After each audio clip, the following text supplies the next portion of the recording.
I am altering the deal. Pray I don't alter it any further. GrokTALK. 3, 2, 1.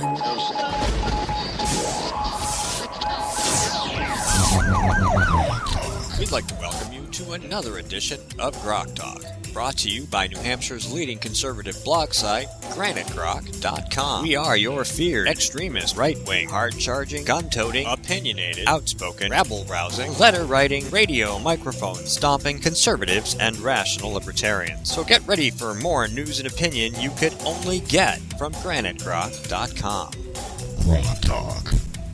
All right, it is GrokTALK for December 13th, 2014. This week it is Grokapalooza, Grokatopia, Groksters Assemble. It's a squirrel. Thank you very much for the squirrel. That's fabulous. This is GrokTALK, brought to you by the Coalition of New Hampshire Taxpayers and the and Grant at Grok.com. He's trying to get that out of here. You're screwing me up. Please check us out on iHeartRadio, Stitcher, TuneIn, iTunes, and Spreaker. You can also see us on YouTube and Ustream, as well as, oh, it's a big nut. Look at that. Oh, wait, no, that's a donut hole. And Facebook and Twitter. Just search Grant at Grok. If you missed the pre-show, it's your loss, because it was awesome. Skip is here, Jane Cormier is here, and Susan Olson is here, and Mike is here from India. Hi, Mike.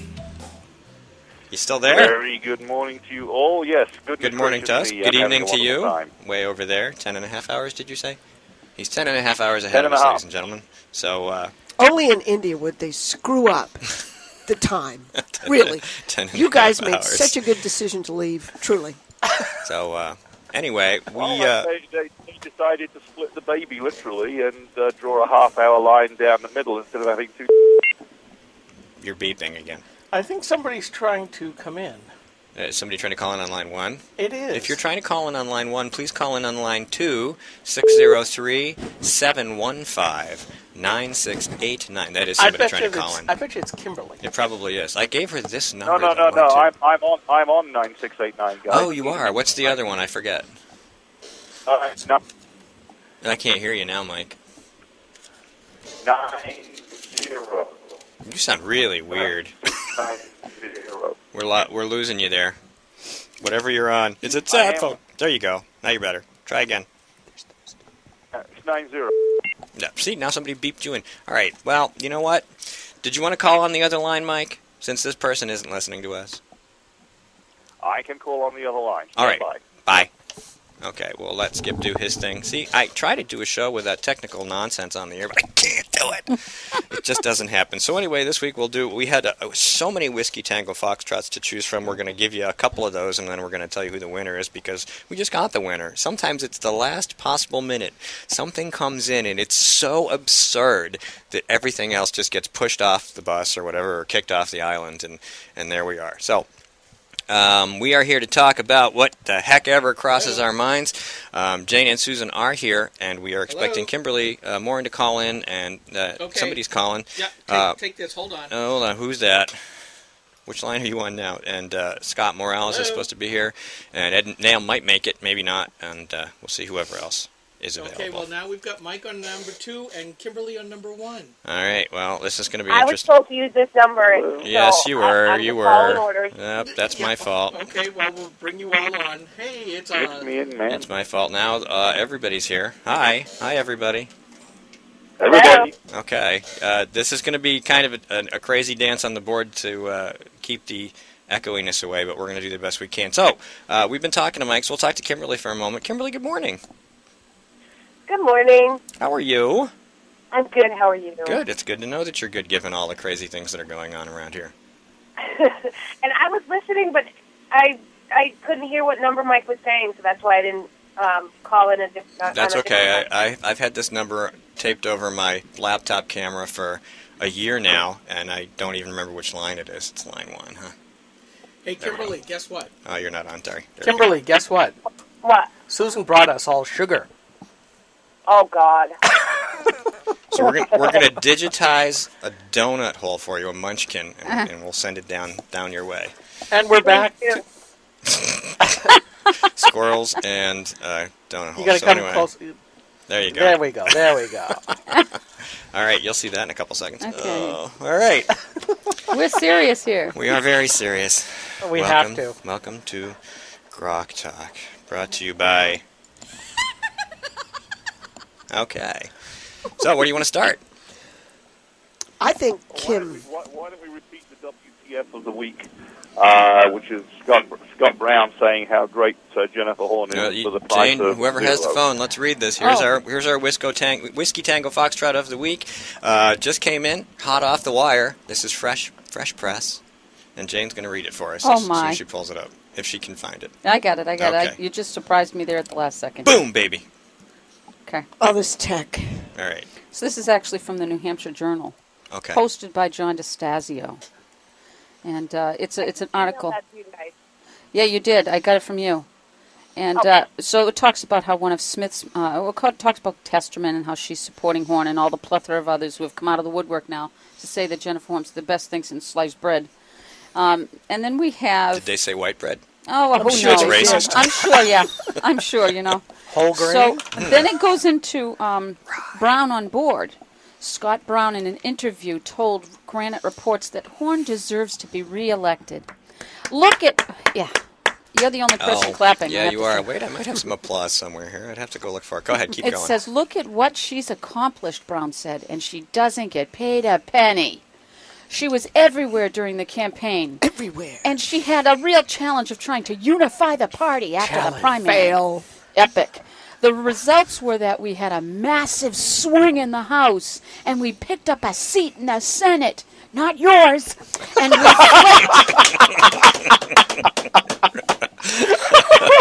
and we flipped the executive council, and a lot of other races were competitive.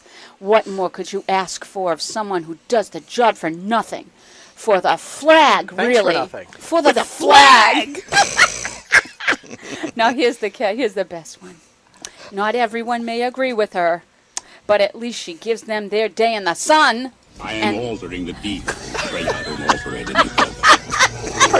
Their day in the Their sun? day in the sun and the opportunity to get their message out. Thank you, Jennifer Horn. She's better than me and many others when it comes to dealing with the different factions of the party. Is that the biggest lie that you've ever heard today? Yeah, baby. I think Steve has now mastered his sound bites. Okay, so... Oh, wait. This is Jennifer Horn we're talking about, Yes. right? I should play this.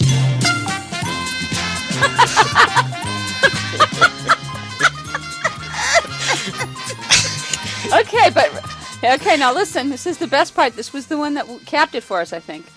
So she's better than me and many others when it comes to dealing with the different factions of the party, he said. And come the next election, if we don't have unity, it will be a big problem. Ruh-roh. So, Already a big from the problem. lips of someone... Wow. Say again, Mike? No, I just thought Jane had more to read. Keep going, Jane.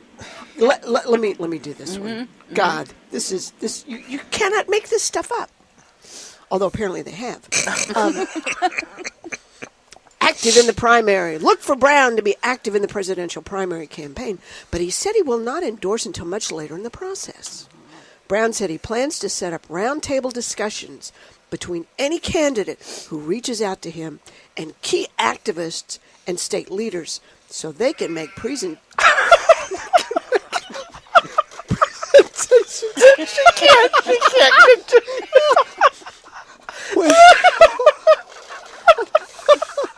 She's speechless. Sorry.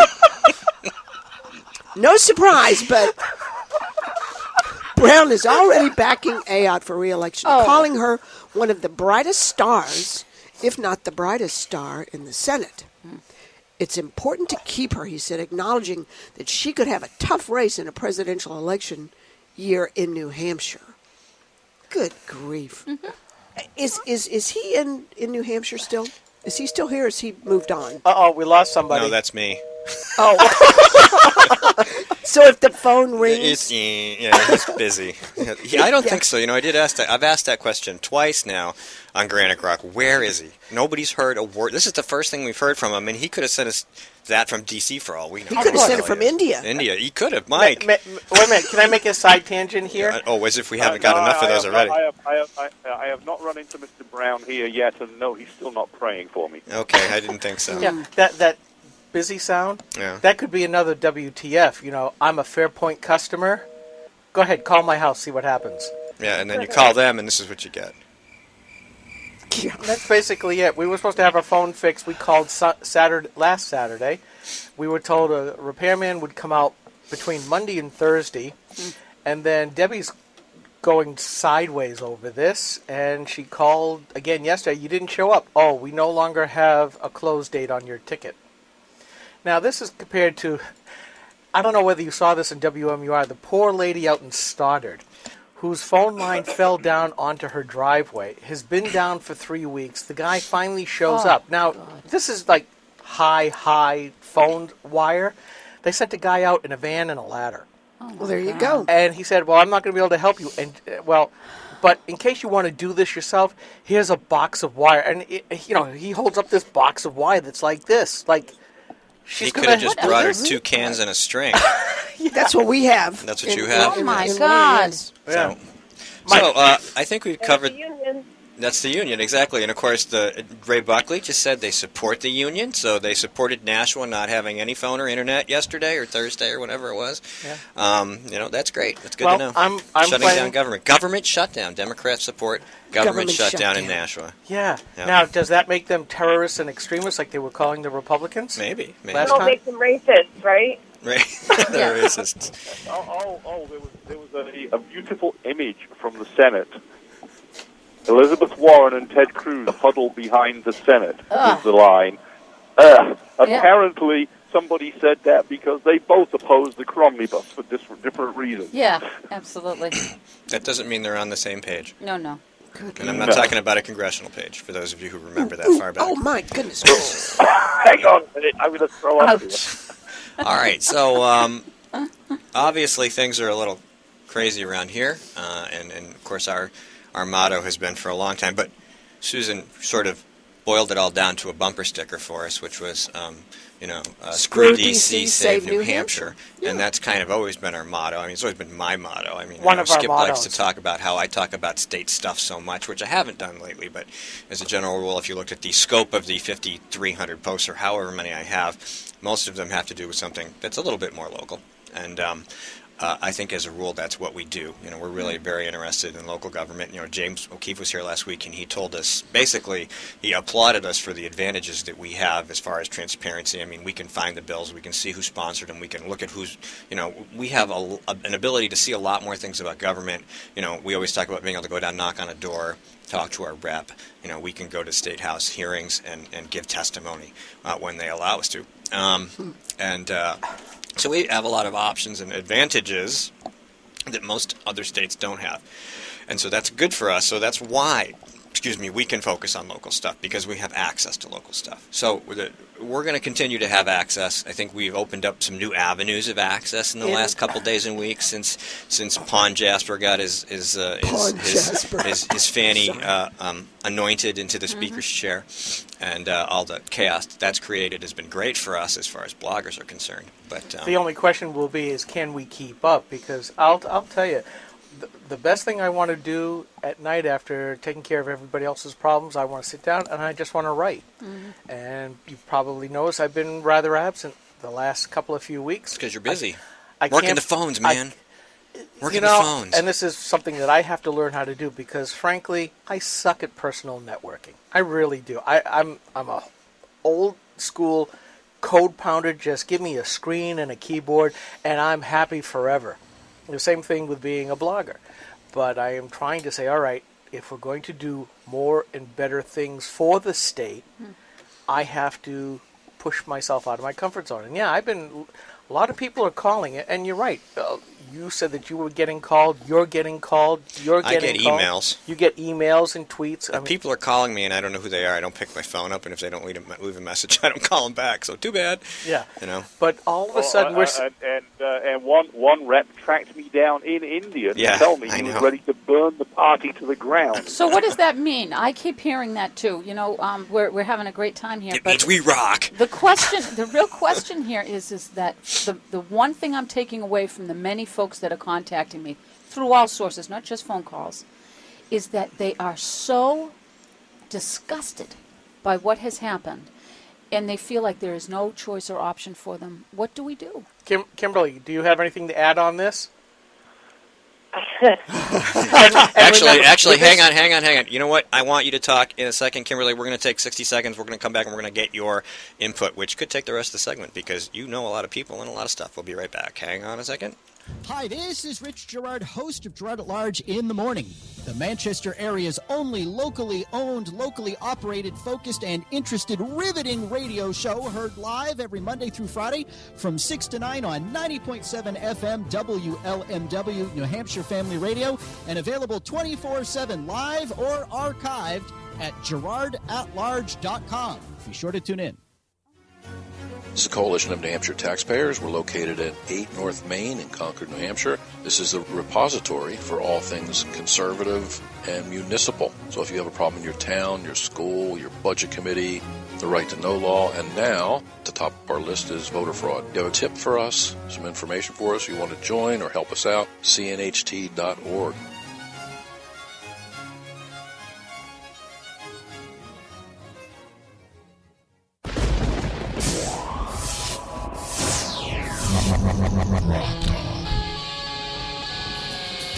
All right, GrokTALK, that's us. Brought to you by GraniteGrok.com and the Coalition of New Hampshire Taxpayers. Please check us out on Facebook and Twitter. Search Granite Grok, and you can listen to this and past programs on iHeartRadio, Stitcher, TuneIn, iTunes, Spreaker, and I'm done with my radio voice. Welcome back. All the lines are busy. We have people everywhere. We got people from India. We got people from different parts of New Hampshire. We got people in the studio. And we want to talk to Kimberly Morin. Hi, Kim. Hi. Lee. Kimberly. Like I said, Susan brought in sugar. Oh, my coffee is like sugar and cream with coffee flavor. Just is not what I need. Thank you. I haven't even finished my first cup of espresso yet, so you guys are lucky. I had to do a cleanse, and I couldn't eat for 24 hours, basically. And yesterday afternoon, after my procedure, I'm like, I'm already halfway through my first bottle of Mountain Dew. Oh. All right, anyway, so Kimberly, we were talking, obviously, people who are listening, and we're talking about, we would like your, try to focus and get some input on this, because there's so many places you could go. Go ahead. Oh, you kind of just went, I didn't even hear the last thing you said. Oh, just, we want your input. That's why you're here. You know. Start broadly and focus after that, because there's... Well, I'm going to try not to, I'm trying not to swear. Oh, please don't. Just because, children friendly. People are really, like Jane said, disgusted. They're really mad. They're really frustrated about what's going on in the New Hampshire GOP. And this isn't something that just happened because of the Jasper thing. This is something that's been going on for a while that people are seeing. And they've had it. They're sick of it. That's very true. And then, of course, you write at the Examiner. You do some radio with Rich Gerard. She's also a new writer for the Federalist. For the Federalist. Oh, the Federalist? Congratulations. Yes. Yes. Federalist Papers. It's not the There's two different ones. Oh, okay. Oh, congratulations. Good for you. Thank you. And she writes for us, too, by the way. Mm-hmm. So, I mean, you've probably, and you actually do some journalism. I mean, you go out and talk to people and call people, and, I don't have that kind of time. So I really just write stuff and see who gets pissed off. That's kind of my style. And then they reach out to me, and they do. So Kimberly, I have a question for you. Because you've been covering pretty carefully about the behind the curtain stuff that's been going on with the Jasper debacle. And, what the thing that bothers me is that, just like you said, it's all been cumulative. There's been so many The party has taken so many hits, rightfully so, in the past 3 years anyway. And now this one is sort of the capper of the capper. What do you see as alternatives? Just from hearing everything that you're hearing, I mean, what are alternatives out there for us? That's where the problem lies, is what are the alternatives. And I obviously I can't see that. Somebody from within the party has to see that or step up and say, hey, you know what, I'm the alternative. Mm-hmm. And I don't know who that is, and I don't think a lot of people know who that is. But that's the big question, is like who's gonna take that place and take that position and that role to lead the party and everyone in the party, not just part of the party. Right. And I think that's going to be rather hard to do because, unlike what Brown said, obviously we are seen as the distaff stepchild of the Republican Party. Those of us who write at Granite Rock, if we are in the Republican Party. And they see us as, they see us like the Democrats do, as right-wing extremists that they'd rather have us drop dead at the drop of a hat. Only because we actually try to hold them to account because we are standing on rock-bed principles of the Constitution and as well as the GOP party platform. But, one of it's sometimes hard to listen to somebody like Brown or Jennifer Horn when they loudly proclaim that there's unity in the party when they know doggone well there's a simmering battle underneath that lid. And the party is still pretty much, as far as I can tell from the people that are talking to me, that probably aren't talking to Horn or Brown, that there's a 50-50 split, and there's a lot of discontent. I wrote a post, we are so thankful for Jennifer Horn being NHGOP chair, but I put in a little soliloquy there. You have made them not to care. And I've said this before, I'm going to say it again, where I told a New Hampshire state senator female that people are dropping out, they're leaving the party, they're not going to do anything. And the exclamation was, well, then the Democrats will win. I said, you've made them not to care. They're tired of putting in their time, their effort, their money, and not seeing the results given our principles in past legislation. But the Democrats will win. Right. That's always the response. And that, you're right. They did win. The Democrats elected the Speaker, for Christ's sake. What's wrong with you people? Oh, my God. Look, this is what I wrote yesterday. We've been warning Republican voters about rhinos, the infestation, for some time now, and we said they needed to be dealt with. This is what we get for not paying attention and just, it's no big deal.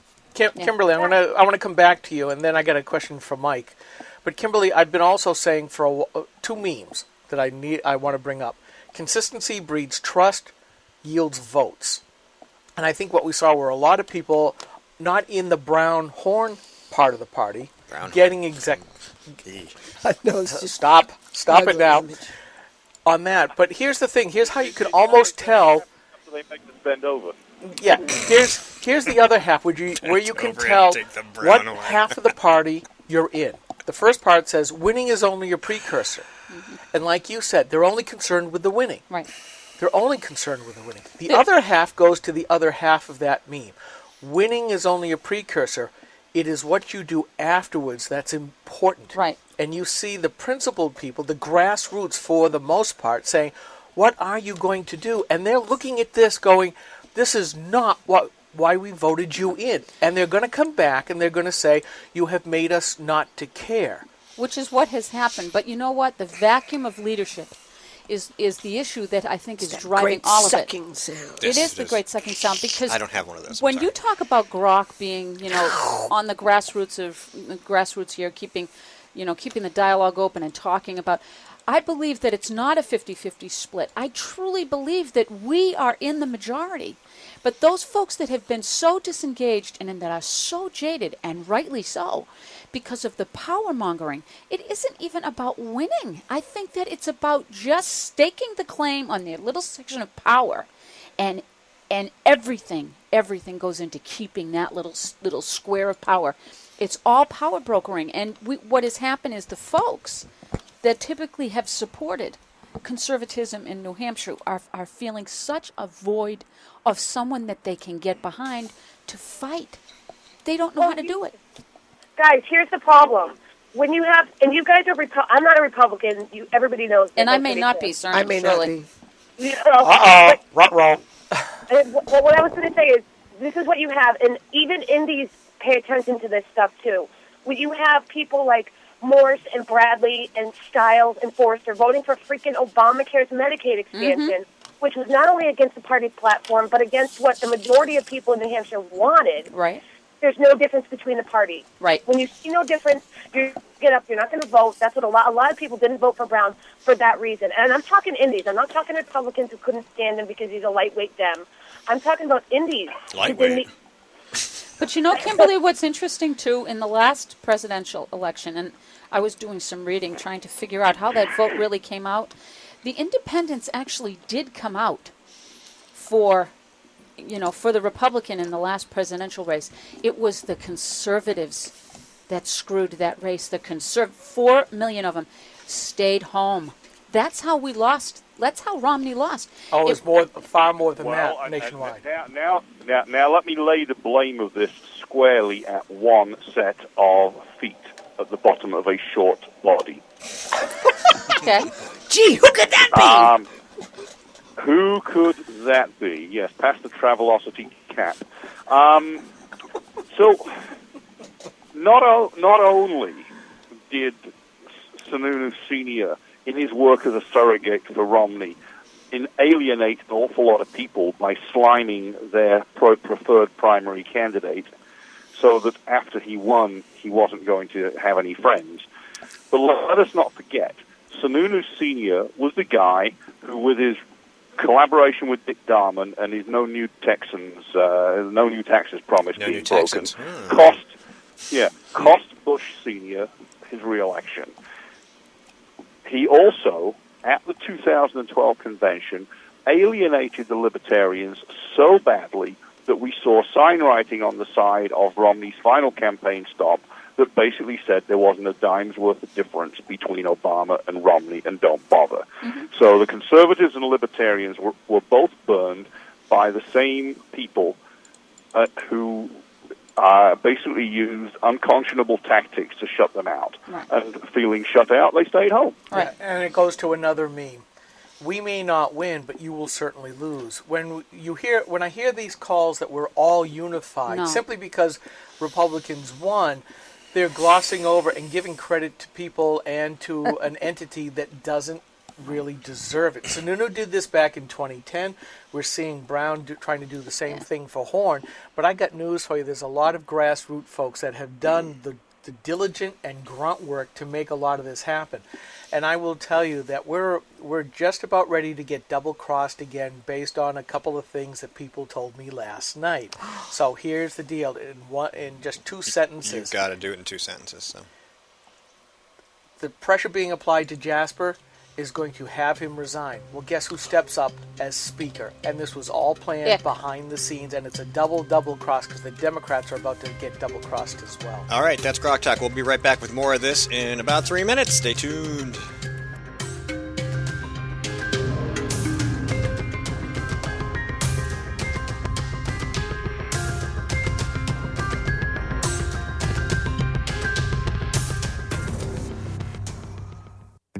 When asked whether she still supports Obamacare, Senator Jeanne Shaheen said, "Yes, I do continue to support the law. We're beginning to see some positive results." How can Senator Shaheen say we're seeing positive results when 22,000 of our neighbors have already lost their health insurance? What's worse, the Boston Globe reports the state's only health insurance provider radically reduced the number of hospitals in their network, forcing some people to drive over an hour for lab work, even when there's a hospital within a few miles of their home.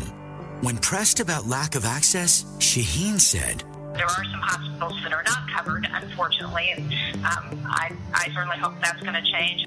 Jeanne Shaheen promised us we could keep our doctors and our healthcare coverage. Now she hopes we can get to a local hospital? Call Senator Shaheen at 603-647-7500. Tell her we need more than hope. We need leadership. Paid for by Citizens for a Strong New Hampshire. Hi, this is Rich Gerard, host of Gerard at Large in the Morning. The Manchester area's only locally owned, locally operated, focused, and interested, riveting radio show, heard live every Monday through Friday from 6 to 9 on 90.7 FM WLMW, New Hampshire Family Radio, and available 24/7 live or archived at GerardAtLarge.com. Be sure to tune in. This is the Coalition of New Hampshire Taxpayers. We're located at 8 North Main in Concord, New Hampshire. This is the repository for all things conservative and municipal. So if you have a problem in your town, your school, your budget committee, the right to know law, and now at the top of our list is voter fraud. You have a tip for us, some information for us, you want to join or help us out, cnht.org.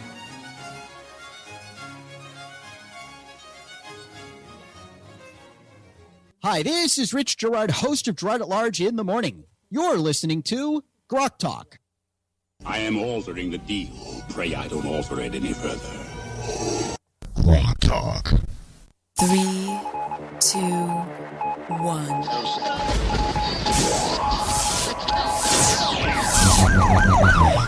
We'd like to welcome you to another edition of GrokTALK, brought to you by New Hampshire's leading conservative blog site, GraniteGrok.com. We are your feared extremist, right-wing, hard-charging, gun-toting, opinionated, outspoken, rabble-rousing, letter-writing, radio microphone stomping conservatives and rational libertarians. So get ready for more news and opinion you could only get from GraniteGrok.com. GrokTALK. We are GrokTALK. It is segment 2 for December 13th, 2014. As always, thank you to the Coalition of New Hampshire Taxpayers and GraniteGrok.com. Check us out on YouTube, Spreaker, Facebook, Twitter, iHeart, Stitcher, TuneIn, iTunes, Spreaker, and God knows where else. Just search it. You'll find it. We're there. So, continuing our conversation, a very gentle, quiet, polite conversation. What are you whispering to me? You're deluded. Quiet. I'm being sarcastic. Oh. Clearly, that's what anybody who's listening knows that it's not quiet.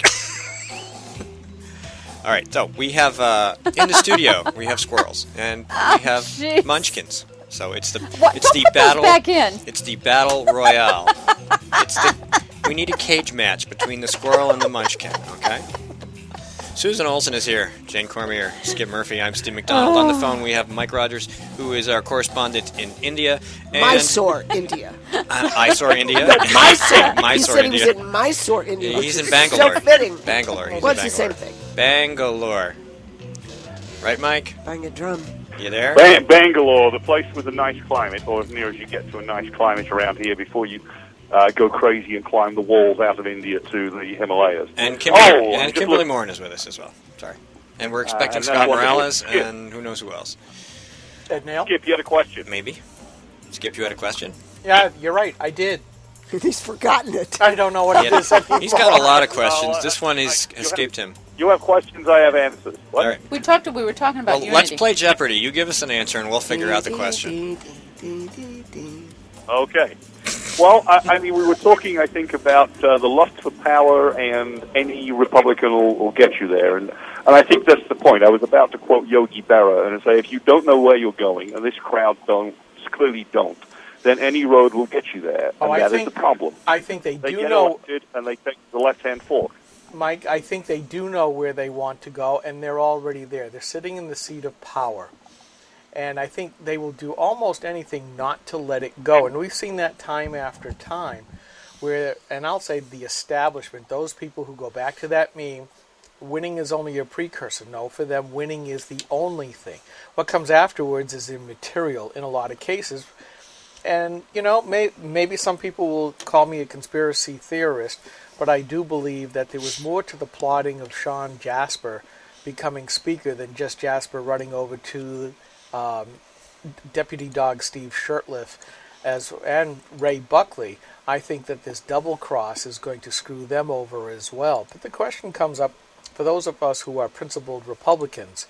Actually, I'm going to say principled conservatives. I was going to say principled Republicans, kind of an oxymoron. Well, I would say that we are. We are, but it's rare. We are principled and we happen to be Republicans. Yeah, Indeed. and that's a better way of putting it. But I think it's like Republican leadership. Because it used to be the only place for us to go. Yeah, yes. And more we're hearing the mutterings, and yes, it may well be, back to that other phrase, we may not win, but you will certainly lose. And all I have to do, and I think the classic case was, yeah, what about your race, Mr. Brown? That your quip was so delightful. We need to pull that out as a grok shot. But I will tell you that there are a lot of people who are feeling angry, and they don't care what happens to the party. And I don't think that the head honchos, the Sununu band of brothers behind the throne, Ayotte, Jeb Bradley, and a few others, I don't think that they necessarily care. And I don't think they get it all together. They still keep winning enough so that they still think it's okay. No, but here's the thing. See, this happens, I think, in every business, in every company, every level. You start out, say, I started out at the bottom and worked my way up, and now I'm like a manager, right, of some institution of some sort. And the guy who was there before you becomes your supervisor. And for a little while, he remembers what it was like to be there every day on the ground, and in this case, in the grassroots, doing the hard work. He remembers what those people felt, and he was in touch with it. But after a while, he's not there very much. He's doing other things. He's in the office. He's out driving around. He's doing whatever. He starts to lose touch with the reality of the operation that he claims to be in charge of, right? So then circumstances come about where this person has to come back in and try to operate in this environment. No clue. Completely overwhelmed. Didn't even begin to remember how hard it was and how much passion and energy was involved in making everything run the right way and achieving specific goals, whatever they happen to be. Disconnected. They're so disconnected. They, like the DC people, they don't care what we think because they don't get it. It's like rich people. They have no idea what it's like to think about how much gas costs. They don't care. They spend $15,000 on shoes. They don't know what it's like to think about how much money you spend at the grocery store. The establishment Republicans are in that swamp. They have no freaking clue, and they don't even care. If we vote for their guys for whatever our reasons are, they don't care. They don't care. Jasper's a fine example of that. That never should have happened. And if it wasn't supposed to happen, somebody's in trouble. And if it was supposed to happen, somebody's in more trouble. Well, I think right. Go ahead, Mike. So a couple of things. First of all, they're calling us the extremists, and they think that there's a fringe in the party. There's not. They're in danger of losing about a third of the party. People from the House, the person that called myself and Skip yesterday, is as mad as hell. I would not have called him the most conservative man in the House. He was a good conservative. He was a very good Republican, but he was a party man. He's now not a party man. He's explicitly a burn the party to the ground man because they've angered him so much. And very many of the voters are in that mode as well.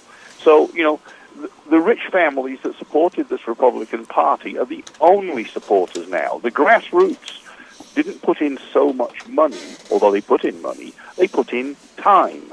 They put in votes. They're now putting in none of the above. And that's not the only problem. The problem is national.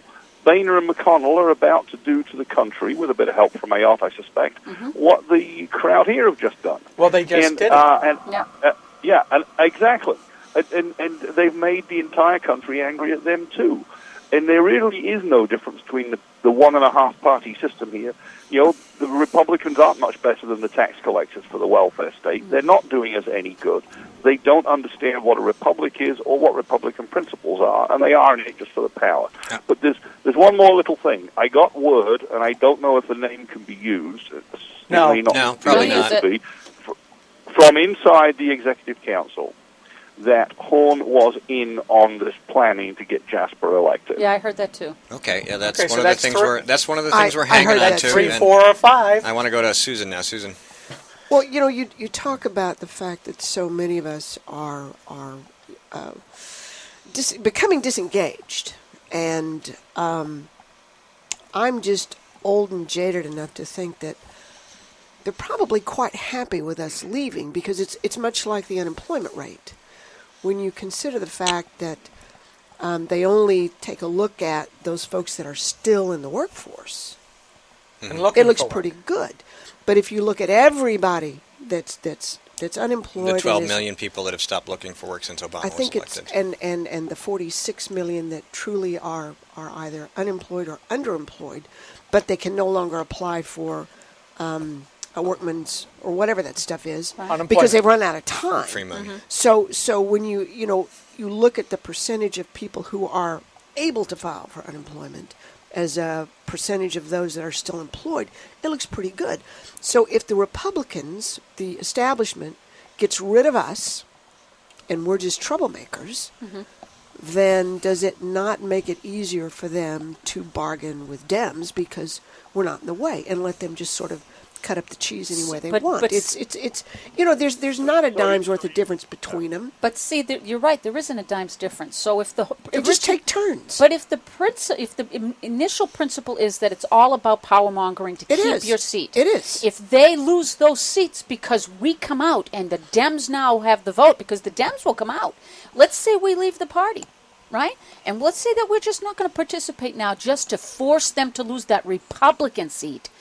Then it hits home. At that point, there is no bargaining, because they're just going to lose the seat because the Dems will then take that seat. But then it allows them to whine. Well, let them whine. It'll burn down in the meantime. Hey. Mike? Yeah. So I was going to say something along the lines of the thing about the unemployment rate. You'll be able to say that Horn is supported by 90% of registered Republicans. There you because go. The rest of us will have unregistered. Exactly. Okay, but if that's the message that they want to have, that's fine.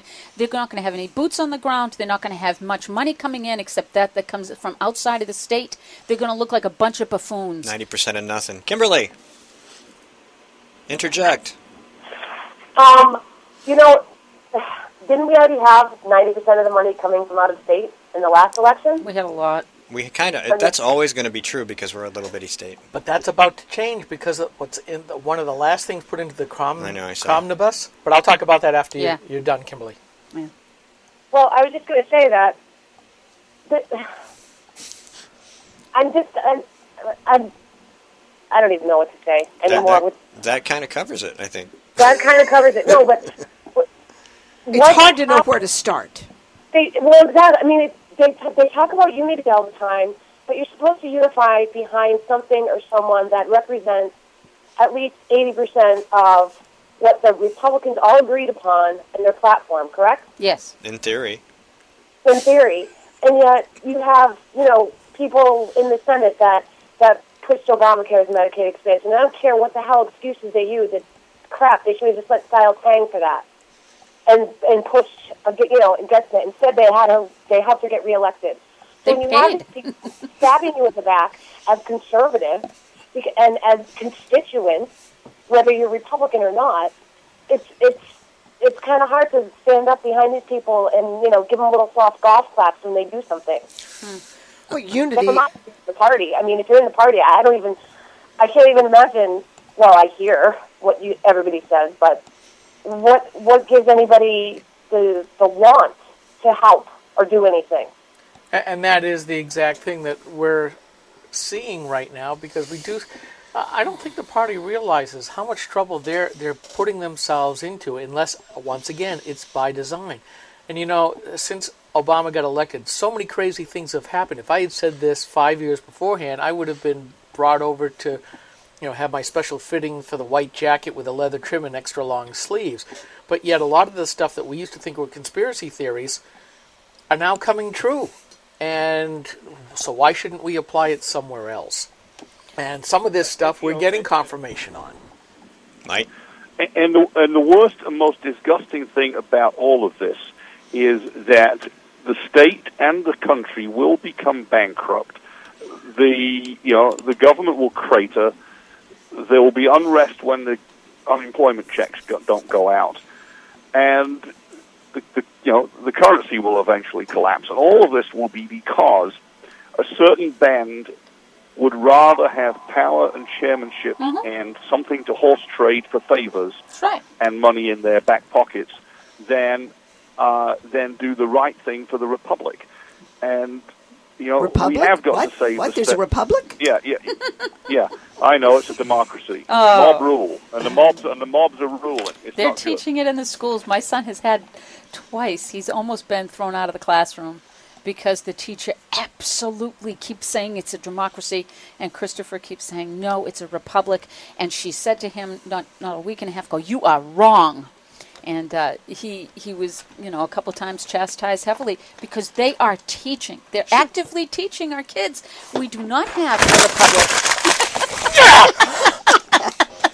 They'll make us all beggars because we're easier to please. Right? There you go, Susan. I always go back to that story when my oldest son, who's in college now, first got into this course in high school, and he had this paper he had to fill out, kind of like a citizen's test, but different. And it said, where does our right of free speech come from? And I told him to write down God. And my wife was like, don't do that. Yeah. Isn't that sad? Well, they don't understand. They do not teach the concept of a natural right. They're only teaching now when you read the books. Some of them don't even have books, Some of them they will not even allow the books to come home. Correct. And you're seeing that more and more with Jane, I found that when our granddaughter stayed with us for about 6 months, our younger one, who's in the New Hampshire school system.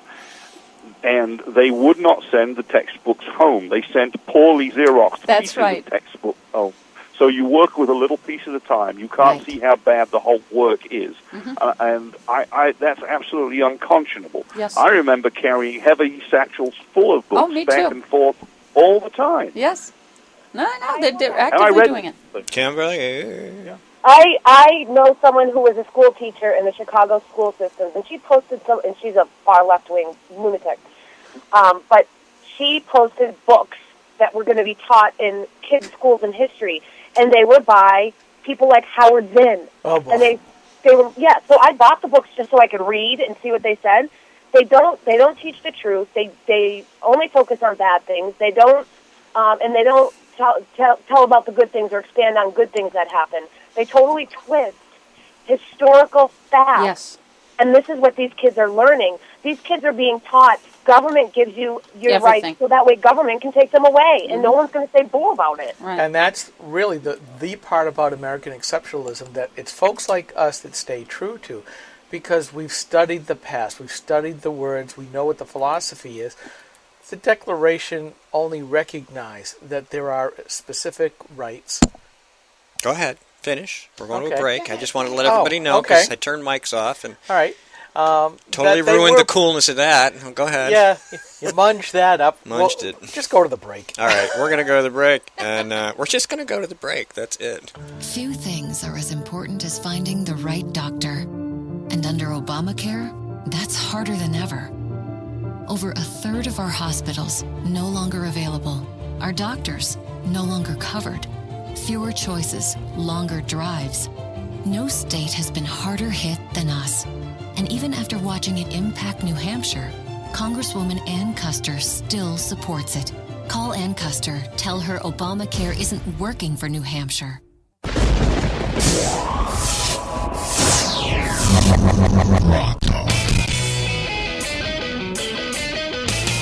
It's hard to get audio quality like this for free. Just turn your radio on, and you can get it anytime you want. Welcome back to GrokTALK, brought to you by GrokTALK.com and the Coalition of New Hampshire Taxpayers. Available on Spreaker, iHoot Radio. Oh, iHoot Radio. And the Blowfish. iHeartRadio, Stitcher, TuneIn, iTunes, Spreaker, my speech therapist, YouTube, Spreaker. I said Spreaker twice, Facebook, Twitter. You forgot your editor. Live stream, and your cable's caught on your microphone. You're going to damage your muff. Or strangle yourself. Which, no, don't do that. Don't do that, because then they'll be calling me instead of you. Well, you get to run it all. I get the free time to, GrokTALK.com, New Hampshire's leading conservative libertarian blog site. Conservatarian blog That's shorter. Blog site. It fits on a bumper sticker. You're absolutely right. And, of course, the Conservatarian Facebook founder. And in the words of Winston Churchill, we shall never give up. Never give up. Nope. Never give up. There's all different ways of never give up. He's staring at me. He's giving me the hairy eyeball. But we shall be. We will continue to fight. But freedom. There's different ways to go about it. I like that sugar you brought in. I think doubling down. What's that? Did we stop when the Germans bombed Pearl Harbor? You're breaking up again, Mike. Nice. I just said Skip got the got what I said. Mm-hmm. I said rev up the Deathmobile, Pluto. Yes, there you go. See, I couldn't hear you because it's you are calling from India. So Mysore. From Mysore, Bangalore. What? You don't like Animal House? I love Animal House. All right. Anyway. And so we make jokes about Mysore in India, and we are living, those of us that are there, and me that comes back, in Openshaw, New Hampshire. No kidding. Because the Republican Party keeps rubbing it. Ooh, nice. Kimberly. Nice. Kimberly. Yes? Yes, the alarm clock just went off. Kimberly, don't you see Animal House as a metaphor for politics here in New Hampshire? Yeah, because it makes you need to drink. So really what we should do is put on togas, right? Grab our brewskis and head on over to Concord. Get the Deathmobile and drive on up to Concord. All right, so what... last time I went to a toga party, it was in Jamaica on spring break when I was in college. It was not pretty.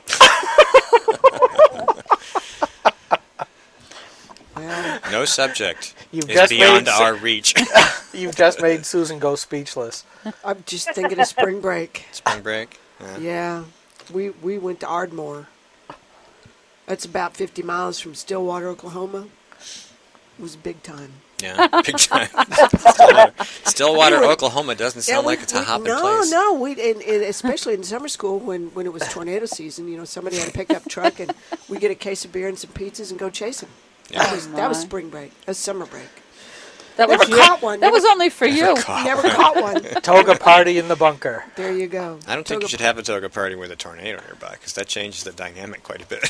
Yeah, but that's what makes it fun. That's true.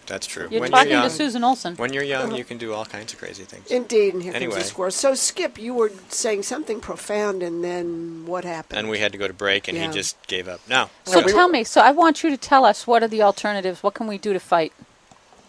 How's that for a small question? A small question. Put him up. Well, I think that is part of it. I think that... I can fight you with one hand. Sorry. It's kind of hard to do that with a costume on, though. Yeah. Sorry. I think that... I'm trying to figure out if this is appropriate. Now, who's responsible for this unwarranted attack on my person? Okay. That brings back memories. I think that there is a lot. I think there are several problems with a lot of the folks who seem to find themselves, and we're among them, outside the party establishment. There's a whole lot of people there. I think we've talked about it before. But there is a severe lack of coordination. And part of it has to do with, let's put it this way, the New Hampshire establishment likes their seat of power. They've become collectivized in their group think outlook. So they are turning into the Democrats. Gosh, am I going to get emails on this one? Too bad. But the rest of us still act like the traditional New Hampshire conservatives. We know that there's a problem, and I'm going to do it my way. And I think part of what has to happen, and if you're listening, Jennifer Horn or the other staff from the Republican HQ down in Concord or wherever. Whoever your tracker is. Yeah, whatever the tracker is. I think that a more coordinated outlook has to be taken by those of us who say, this is wrong. And the problem is we haven't really done that since 2010 in any kind of a fashion. Yes, we did. We went after Scott Brown. Well, don't forget that, Skip. Yeah, all right, let's go back. You are right. We did mount that campaign. Yes, John we did. Stark and John Langdon for governor and U.S. Senate, even though they won't acknowledge that. I think we at Granite Grok kind of pushed that quite a bit. I'm not sure that it showed up in as many, what is it called, the scatter votes, the write-in votes is what I would have hoped. But, didn't need to. They blamed us for the loss, and I am happy to take that blame. We may not have won, but they lost. They lost, and that's the thing I think that they are worried about. And part of what they're trying to do is to marginalize, like you said, Jane, 1/3 of the party. Now, how can that be a recipe for any kind of success unless you go back to what you said, Susan, the double talk? and claim something that really isn't. They're adopting the language of the Democrats where they're trying to redefine the language out from underneath us. And for every Republican that does that, everybody out there that's listening to us ought to be saying, why do they have to do that? Well, they have to do that for the same reason that the Democrats can't campaign on what they would really want to do, because they know that if they did, they wouldn't get elected. And now that's holding twice as true with the Republican Party. We try to hold the Republican Party to a much higher standard. Be plain speaking. Tell the truth. Tell us where your flag is planted, and then stand by that flag and defend it to the death. Unfortunately, we're in an environment, and we've seen it multiple times with Jennifer Horn, say with Stella Trombley, where any kind of political mug that's thrown up, they run away so that none of it gets on them, and then they turn around and they victim. I'll use a phrase from the Democrats. They victim shame. They victim blame. Instead of providing loyalty and saying, you know something, our opposition is going after you for saying something maybe not all that great.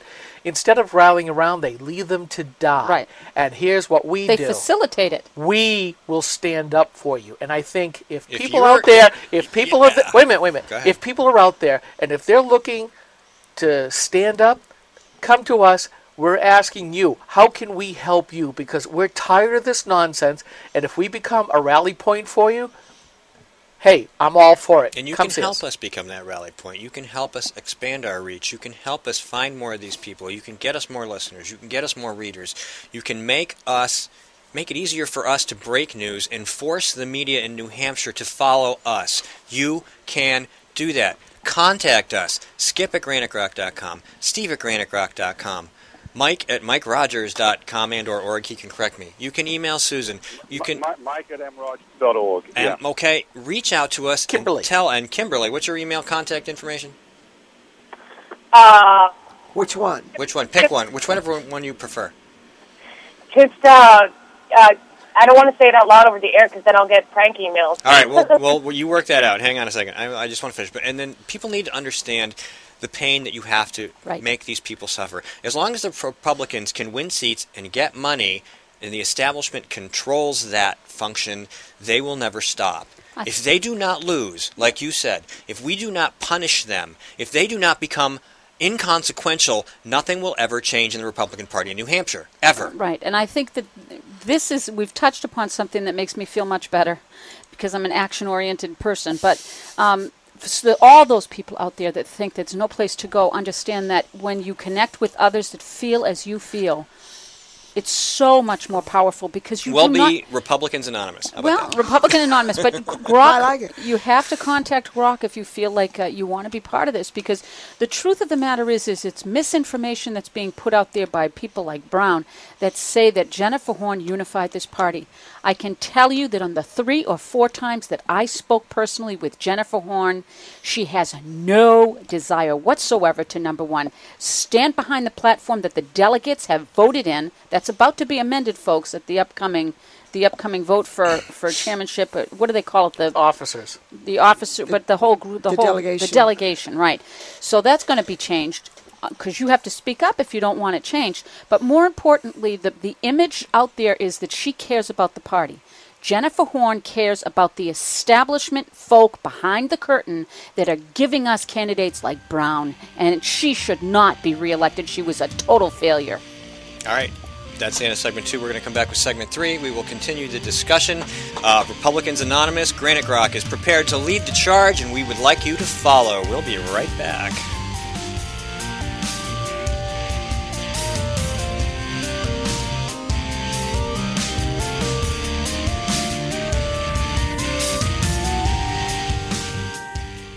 Senator Jeanne Shaheen said, if you like your current health plan, you can keep it. That's not true, Senator. 22,000 New Hampshire citizens have been kicked off their insurance plans. Hospitals in Rochester, Concord, and Portsmouth, they aren't allowed to provide care under the exchange. Senator, you were wrong in your comments. You should apologize for your misleading remarks. I'm calling Senator Shaheen at 750-3004 and telling her I want my doctor back. You should too. Paid for by SaberPac.org, not authorized by any candidate or candidate committee. We are struggling.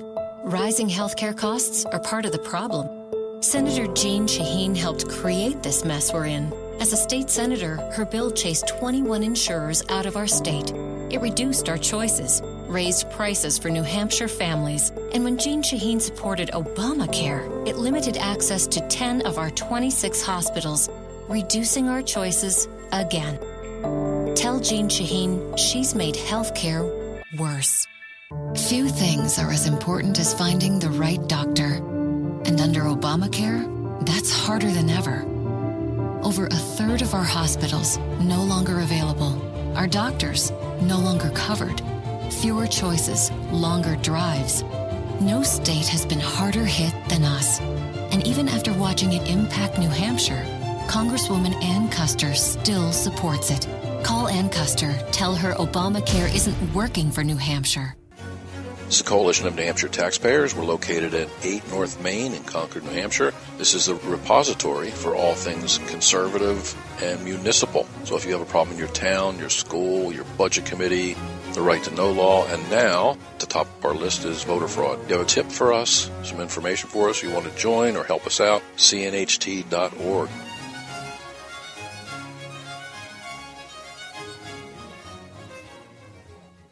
I am altering the deal. Pray I don't alter it any further. Rock Talk. 3, 2, 1.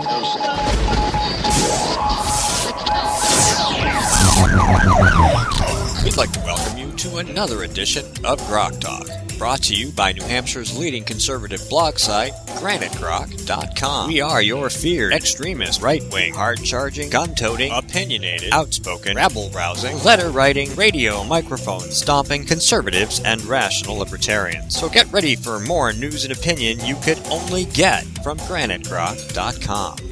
Rock Talk. For some reason, they like it when I talk through the talk thing. Welcome to GraniteGrok.com. It is still December 13, 2014, 10 a.m. Eastern Standard Time. You are in segment 3. Thanks again to the Coalition of New Hampshire Taxpayers. And you're waving your finger at me. 13, 14. 12, 13, 14? I can count. 12, 13, 14. Today is 12, 13, 14. Indeed. Okay, you're pretty good. Nice. So I did not realize that. I didn't So either at until you said 3:16, it'll be 12, 13, 14, 15, 16, 17. You can add seconds. There you go. Okay. Hey. Thanks to the Coalition of New Hampshire Taxpayers, GraniteGrok.com, Mr. Murphy over there. And, of course, we are on iHeartRadio, Stitcher, TuneIn, iTunes, Spreaker, YouTube, Facebook, and Twitter. Search Granite Grok or Grok Talk. Why are you thanking me? Because this is your stuff. You the boss. You started this craziness way back when. I did. You opened a box of cereal, and this is the prize. I like it. Thank you for coming to my party. Yeah, so welcome to Republicans Anonymous. Hey, maybe we should turn it into a real party. We are the tip of the spear. We're the tip of the tip of the The spear. tip of the spear. The vanguard. I like the pirate ship and the skull and crossbones. Yeah? Yeah. Yeah. Not so much. We don't want to steal We'll anything. vote on it in email, and we'll My change it father to had something a else. deep sea charter boat. I always like the sea. Yeah, well, I'd much rather be a destroyer than a pirate. Yeah, there you go. Broadsides, man. But with swashbucklers. Are we? I don't look good in those boots. Okay. You guys. An aegis guided missile destroyer. Don't ask me how I know that. It's The squirrel. It's the It's the lace squirrel. cuff that's got me all bothered Oh, down. my goodness. All right, the squirrel. The squirrel is now ruling here, guys. Again, Of course it is. I want three times in this broadcast, Skip. You have said that 1/3 of the party is not unified, and I want to know. I keep hearing 1/3, not just from you. Where's the 1/3? Because you know what? I think it's closer to 2/3. It could be, and the reason why we don't see it is a lot of these folks are quiet. Right. We are the loudmouths here. There's Right. no doubt about it, and that's one reason why the party establishment hates us, because I have come to terms, to a large degree, of how many people do listen to us on both sides of the aisle, because I hear what I say or what we write, and I hear it coming back to us. Mm-hmm. So I know that they're out there, they're engaged, they want to do something. The problem is the classical dispersal of the opposition. And I think that's something that has to change to be able to bring them back. But then again, we're back to the old New Hampshire conservative, I want to do it my way. Mm-hmm. And even though social media gives us a good way to be able to refocus and get stuff done and to communicate, and that's really the primary thing that I see that's lacking. Somebody who's willing to stand up and then provides a good communications platform for a back and forth. And right now we're seeing and feeling a lot of people who are saying, I don't want to do this anymore, and it's hard to engage. Well, so the question is, not only can we engage, can we open up the lines of communication, but can we stage some action that will be noticed? Now, you were reading from the New Hampshire Journal. Is there any one person that opposes Jennifer Horn for NHGOP, the race, that was mentioned in that article or anywhere else? These are the folks that feel helpless because nobody in media is standing up for them except us. Well, let's face it, nobody's standing up to run against her either. That's true. Who wants the job? Well, I think a lot of people out there are saying, I can probably do a better job, but it is a problem in that I have to work. Most people have to work. Well, and that is the problem that we face. We are only a small state. We're 1.3 million people, and there's always, a stratification economically of the people who can actually do things for no pay and to spend the time to run around and all of that. And, I hear the idea of the professional politician that could, if you gain such a status, then you can run around and do that kind of stuff. But I also like the citizen politician as well. I love that model. The problem is that there are some people with the money who refuse to follow that original model where the farmer would lay down their tools, go do the work for a while, and then go back. And I think that's what we're missing. And that's what's distorted the politics here in New Hampshire, especially on the right side, for quite some time. It's always the same cast of characters. Now, it does take a special breed of person to say, I'm going to become active in politics because everything's going on. Because most people see government way, way, way down. They don't see what government is about to do and is in the process of inverting that relationship. And they won't until it's too late. That's the thing. And some, I think, believe it is too late. Therein lies the debate. There is. And so a lot of us are going to be part-time. And, most people have families. They have their careers and all of that. It isn't, you look around at the GOP party and you see pretty much older folks that can find... No. Oh, come on. Look at the white hair here, guys. I couldn't do anything until my hair turned white and the kids left the nest. Yeah. I mean, that's the way it goes. Mike? I want to interject here. Please. I had suggested a while ago, if they really want people to represent New Hampshire, why don't they have a part-time legislature? Like, okay, go nights and weekends. That way, regular people like me and you guys could actually... I would do it, but I can't take 3 days, 6 months out of the year off of my job. I can't do it. But I could do it part-time at night on weekends. I'm already doing everything political, more hours than I probably work a week. We're just doing some technical stuff. Mike, go ahead. Yeah, I mean, you said about it all inverting. First of all, the founders said who designed this place for part-time, the whole government system for part-time legislators, I don't know that the full-time legislator is the problem. The problem is that we've allowed it to grow and metastasize and have power that makes them want to be there full-time managing our lives. We have to take away the power and the money, and then I think the other thing follows. But this vision came to me. Remember that congressman who was ridiculed for saying the island of Guam has got so many people it's going to flip over? What a moron. Johnson. Yeah. Johnson. But basically, if if we keep piling more and more people into government, eventually it's going to flip over and squash the people. Well, I think, Mike, you've actually hit the biggest thing that is necessary to tame. People who want power are attracted now to politics instead of other things now because of the return on investment for that lust and greed for power. Government has become so big, so costly, and so intrusive that once you get in, the return on investment to do what you would want, which is, who's the guy I want to... Mr. Dingell, Congressman Dingell, who came out and said it takes so long to write up the legislation to control the people. I mean, that's what they see. And government is so large, they can now do that.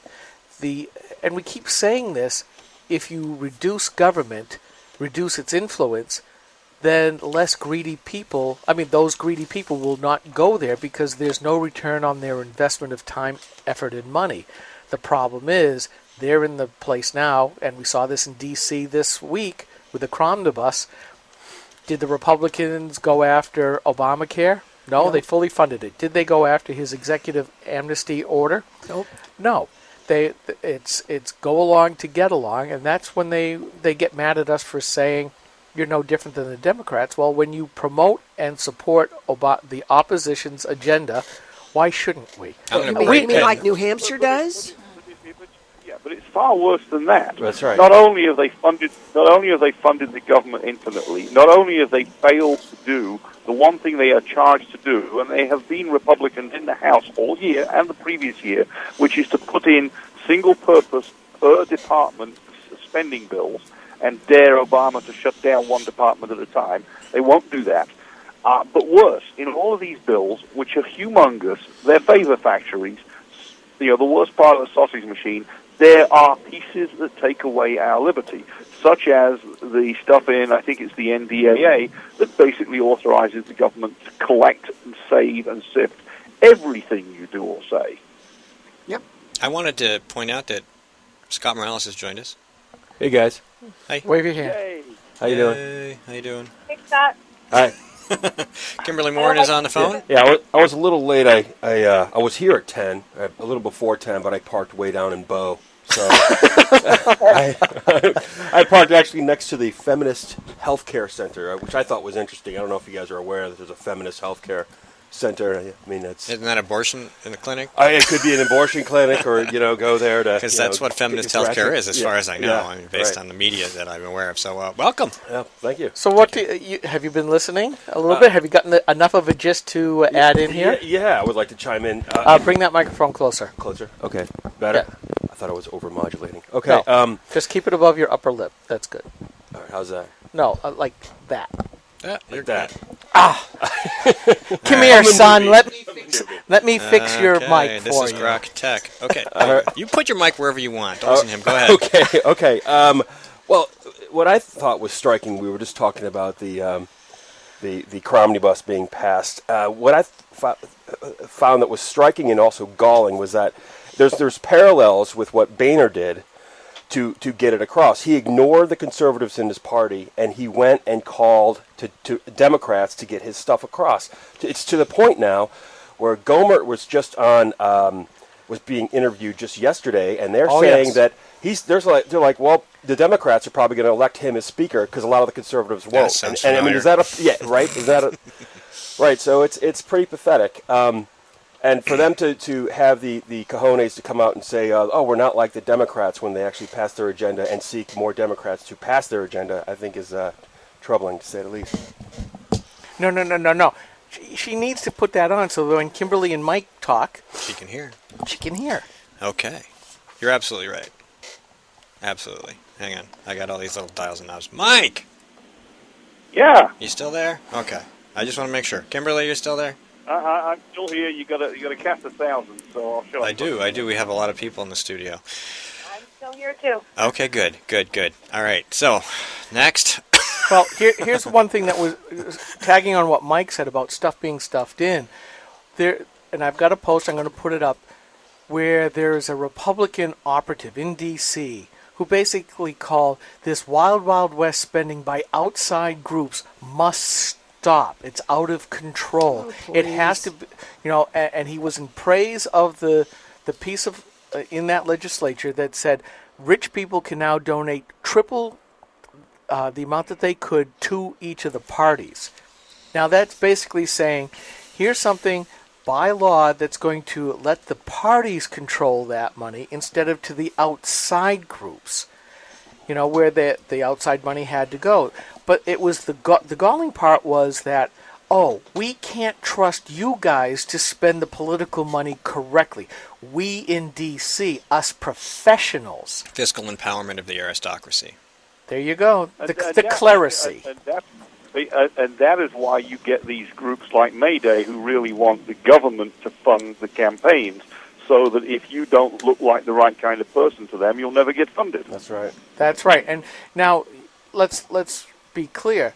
Money is free speech. You can't get your message out unless you've got the money. And all of this crap by the Democrats and Larry Lessig, who funded what's his name's campaign for Senate, Jim Rubin's. You know, it is a case of leading the hare into the trap, because once government controls it, that giving out of the money is automatically politicized. No matter what you say, all of these nonpartisan boards over time become partisan. And we've seen that over and over and over again. There is nothing that is nonpartisan in government. It doesn't stay that way, period. And I want to be able to say, if I ever hit the Powerball, that I would want to give my money to whoever I want and not stop because some political creeps in D.C. or in Concord say, we're not going to allow you to spend your money the way that you want. Now, I can hardly give a dime because of all this stuff. I can hardly give a... Sorry, wrong button. I've just been hit by the lightning bolt. Quick comment. Okay. So if you let government control the funding, the government will control who can run. Do you know how the British keep the undesirable candidates out? No funding. No. They make them put down a deposit of good faith that they are a serious candidate. You have to put down the equivalent of about $10,000 as a deposit. Whoa. If you get a reasonable number of votes, you get your money back. If you're just an idiot campaigning on vanity, you lose your deposit. And so what you see when the votes are tabulated at the bottom of the list, you'll see the ones that lost their deposits, i.e. they had no idea if anybody was going to vote for them. They just thought they'd put their name on the ballot. And so that's how they prevent the ballot being full of people that are clueless. Susan? But there's no government prevention of outside candidates. If you can rustle up a few bucks and you're willing to lose it, have a go. Well, I've heard from candidates on both sides, Republican and Democrat, here in New Hampshire, that if you don't have enough money to show them, you're not going to get any funding from the party. So they effectively are able to keep one out. A couple of years ago, a lovely guy was running as a Democrat. Told me that he was told if he wasn't able to come up with $100,000, that the party wouldn't back him. Now, I heard on the Republican side that you had to come up with $30,000 before they would talk to you about any sort of funding. So they were kept out here as well. If you unless you're doing money laundering through Democrat unions, it's very difficult to do that. All right, we're going to take a 60-second break, and we'll be right back with Republicans Anonymous. This is the Coalition of New Hampshire Taxpayers. We're located at 8 North Main in Concord, New Hampshire. This is the repository for all things conservative and municipal. So if you have a problem in your town, your school, your budget committee, the right to know law, and now, at the top of our list is voter fraud. You have a tip for us, some information for us, you want to join or help us out, cnht.org.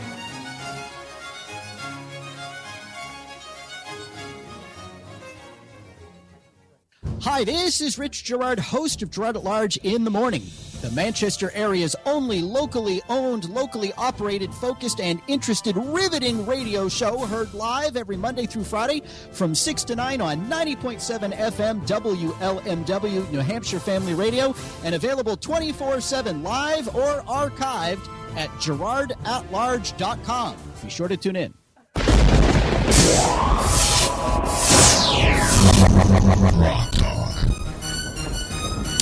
All right, this is GrokTALK. We're bartering over the name Republicans Anonymous. We want to know if we want to change that. That's Skip's big stick, by the way. So watch out. Are you going to knight me? No. You going to behead me? I didn't know you were Muslim. Welcome back. No, samurai. Samurai, okay. kind of a round blade, by the though. Coalition of New Hampshire Taxpayers. We're back to the ADD blogger again. The Coalition of New Hampshire Taxpayers isn't giving us any money. They're just letting us use the space. If somebody else came in and somebody came in and offered them a bunch of money for the space, we'd be gone. We'd be in some other room somewhere. We'd be back to my house. Right. So no, we wouldn't, because I'm not driving all the way up there every week to do the show. This is not going to happen. So we wouldn't have a show. But thank you very much. Yes, we would. No. Yes, we would. We'd have to do more tech. Yeah, we would Skype. have to do a lot more tech. Anyway. I could finally get that whole panel of monitors that I've always told Debbie that I wanted. Yes, and that she's not going to let you buy. So there. Someday. Where's the laugh? Who's laughing? Where's the laugh? That's Kimberly. That's Sorry, Kimberly. that was me. Why are you laughing at me, Kimberly? Because I agree with Steve. Debbie's not going to let you buy them. I got all this stuff, didn't I? It took a while, though. Drip, drip, drip. Piece at a By the time. time you get your panel of monitors, the first one will be so old that, right. you'll have to buy another one. Jane, help me out here. She doesn't have a microphone. Oh, She can't Scott, help you. me out here. I'm being picked on. I tend to agree with everybody, the consensus in the room, that you're not going to get the panels. That's why she is the most esteemed wife. All right. Here, Jane, take my microphone. Check that one off the list. So what do we do, folks? How do we, I mean, let's screw D.C. Forget D.C. There's nothing we can do about that. How do we save New Hampshire? We have to save New Hampshire, because only with the right legislature, a governor of some sort that isn't a Democrat or doesn't act like one, I don't know where we're going to find one of those, and some very active people who are willing to double down, who are willing to do James O'Keefe-style guerrilla journalism, people who are willing to sneak into these places and get themselves inside, people who don't know us, or people who aren't known like us, who can get inside. We need people who are already inside to give us the information so that we can start breaking stories. And because I write NH Journal, they get a lot of traffic, but they don't, like you just said, they're not telling you the other side. They're not telling you the conservative side. Yeah, they'll push the Republicans, but as a rule, they push the establishment message, and they'd be happy to throw, rocks and glass in front of Democrats and maybe even us, but they're certainly not going to do it in front of their own people. Now, there was a story, I think either Newsbusters or CNS, I think it was Newsbusters, that, oh gosh, here we go with the names. I can't remember names. So-and-so. She's on Fox News all the time as a commentary. She's got a PhD. Monica Crawley? That's it. And she was saying she would... Give him a munchkin. No, I'm good. She was saying that she had a conversation with somebody who worked at a rival station, and one of the questions that they ask when they plan their evening shows is, what are we going to do? And she said, well, since Obama has been elected, is how do we protect Obama? I mean, it is clear that the left is basically dominates the newsrooms. That all of their donations and their efforts and their words are slanted to the left. They won't acknowledge it. They still think themselves, they are so left or left-wing that they think themselves as in the middle, whereas we say we are to the right, and we are proud to admit it. But to actually say that we're going to protect Obama shows the bias.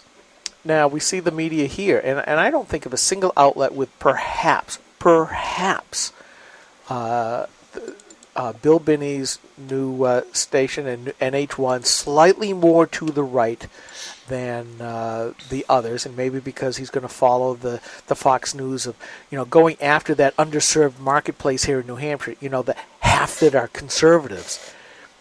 But all of the media, I believe, have that leftward bounce. Even the union leader has gone from right to less right to center and kind of going more over.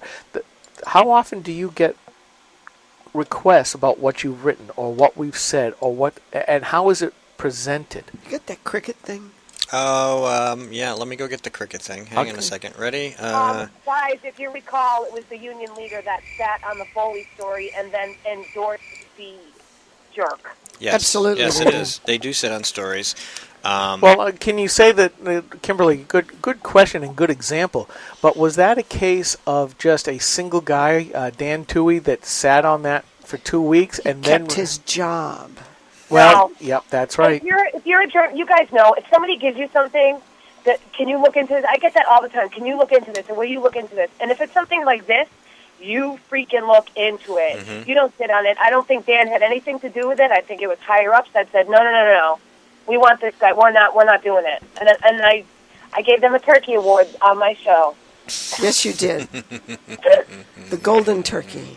I don't have a turkey. So do you agree with that, Kimberly, that even here in New Hampshire, that the media is at best in the center and mostly left?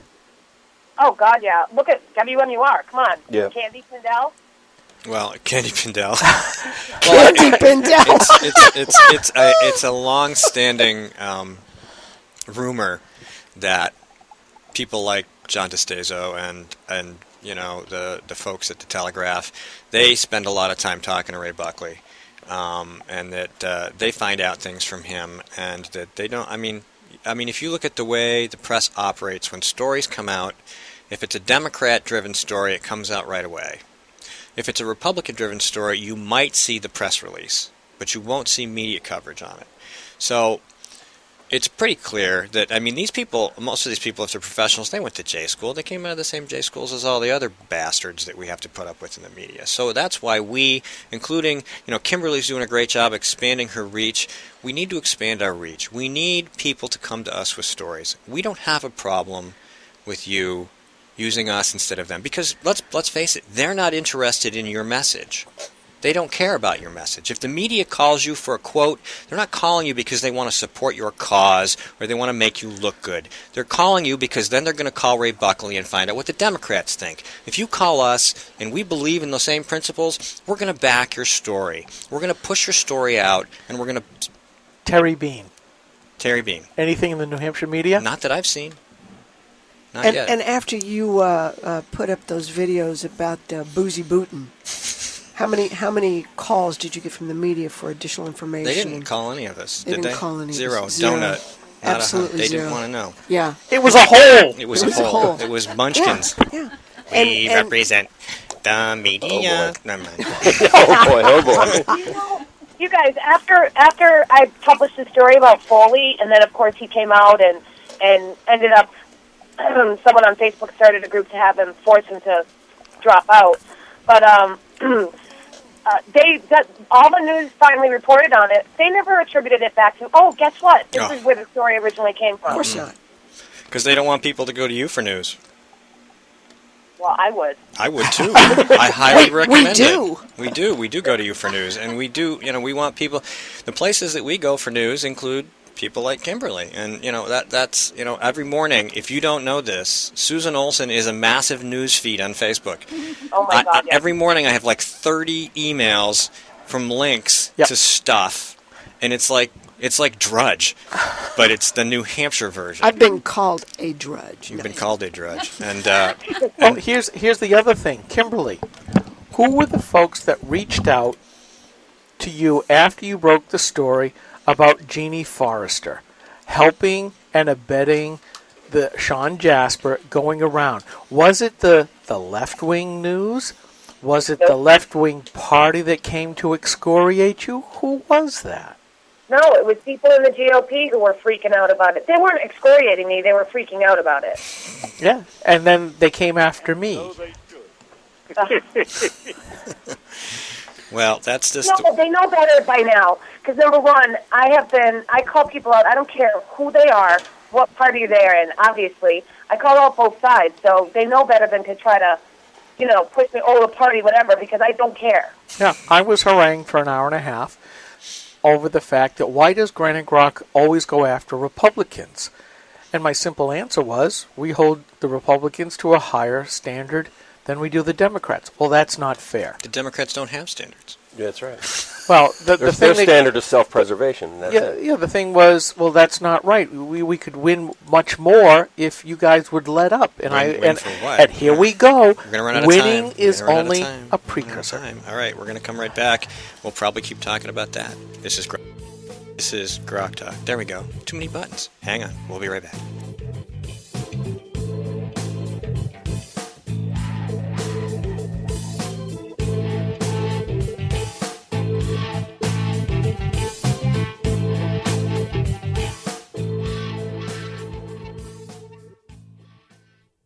New Hampshire is famous for scenic drives. but they're tough to enjoy when you're on your way to the doctor.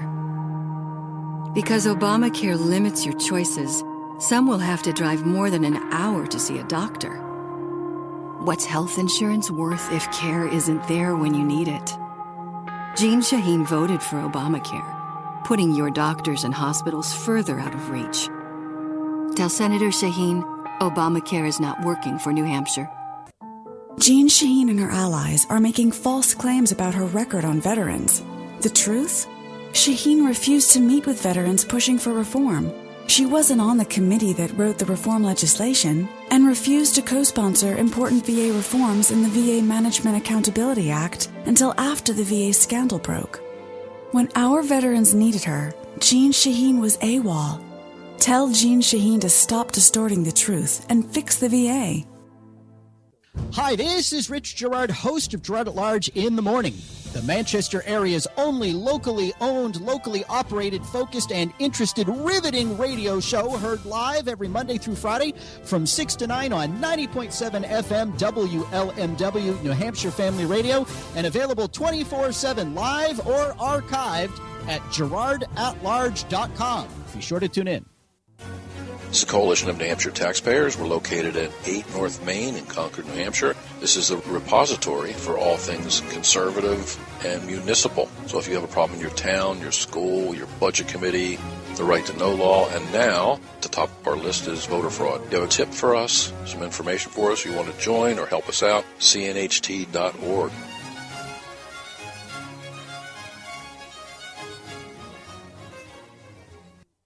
I am altering the deal. Pray I don't alter it any further. GrokTALK. 3, 2, 1.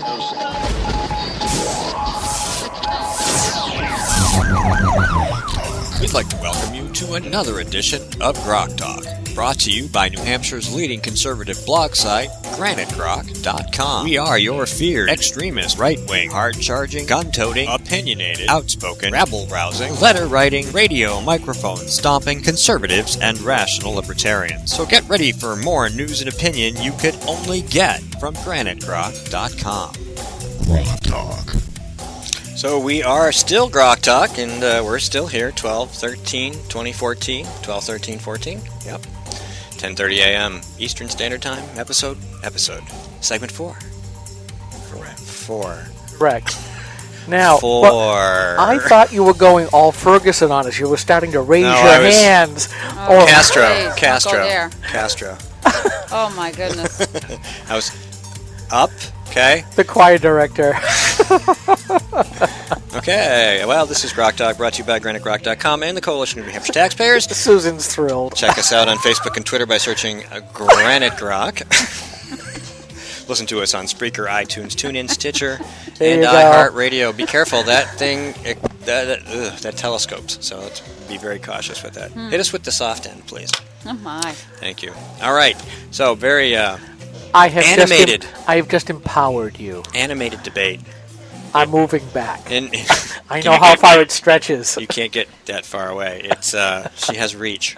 Okay, and so she's probably armed as well. So aren't we all? Yes, we are. I have a question for anybody that's out there listening too. If you want to try to answer the question, because now I actually am doing 3 different things at one time. I haven't been able to really look over the LSRs as well as I should, and I would like to get a count. If anybody can do that, on the number of tax fee, new tax, new fee, new regulation, monetary thing. Aren't they all related to either money or regulations? Not all of them, but I would love to know because income tax is coming back. Yes, they're talking about that one. I mean, so we have the House majority, right? Republicans have the House majority, ha ha ha, and we have Republican. I mean, Booten, you put out, Susan, the fact that he has a tax now for motorcycle instruction. Yeah, we're going to charge a tax to motorcycle education. Oh, I'm sorry, it's a user fee. Go ahead again. I'm sorry. If you take the state class, don't they already charge a fee for that? I'm not a motorcycle, but No, you're not. You're a not human. A motorcycle. Uh-huh. Not a motorcycle person. Right. Okay. So there probably already is, but this is New Hampshire. You have to have a tax on the fee or a fee on the tax, or you want to talk? Let me turn off the right thing. If you want to learn how to ride a motorcycle in New Hampshire, and you want to obtain your endorsement on your driver's license, a lot of people come from out of state to New Hampshire to take the motorcycle course, because in Massachusetts it's, I don't know, $300 or something, and in New Hampshire I think it's $100 or whatnot. So of course we haven't seen the language that goes along with this LSR, but it talks about a fee on in-state motorcycle education. So maybe they're going to ramp it up to equal that they charge out-of-state people. I don't know, but good Lord, don't take the class. Practice in your yard. Go down and take the course at the DMV. So they're basically trying to establish a cartel like they do with driver's education. It's a motorcycle tell. Okay. It's not a cartel. It's a motorcycle tell. Okay. So is this like the canoe and kayak tax they wanted to pass a few years ago? Yes. I mean, that started in my committee in our R&D, and you know how that started out? R&D being not what I'm Resources, used Recreation, to. and Development Committee, right? So this guy comes in with this great idea that we're going to just sell stickers for canoes and those kind of vessel from out-of-staters, right? So we discussed that in committee, and I was always against any tax, even if it was hitting out-of-staters, but it was harder to defend it, certainly. Well, it morphed within that year session. Hell no. It's not out-of-staters. Now it's everybody. It's everybody, so they're going to try to... Like you couldn't see that yeah, coming. No, kidding, So, and it passed. It passed. We stood up on the floor. All the bills, my God, they all go into one mindset here. But I remember we brought it to the floor and we talked about it and said, this is how this really started, and now look at what we're doing. And so now we have that too. So the whole process, man, is just so... It's just a So you got to register your dinghy. Okay. Yeah. How ridiculous. Yeah. Do you have a sticker on your dinghy? I don't. Yeah. Yeah. It says Chiquita. Rule number 1 is passing before my eyes. Hey, you're the one who said we're not regulated by the FCC. I know, but you are regulated by me. By the GG. That's true. The GG. I don't know. This thing is depressing. I'm getting depressed, guys. And again, it goes back to what we see is that slow inversion of the relationship between the citizenry and the government. The island's tipping over. Yeah. Well, it's maybe, sinking. Well, again, we were created as a land where citizens had a government to do some things that the citizenry either didn't want to do, or it was best done by a government. Because as conservatives, we like an ordered society. The problem is that as that government turns and says more and more into our lives, it's no longer an ordered society. Mm-hmm. It's becoming a legalized bar society where instead of relying on the inside governorship of us all that says this is right, this is wrong, the little guy on your shoulder, the progressives have said you don't need to obey any morality at all.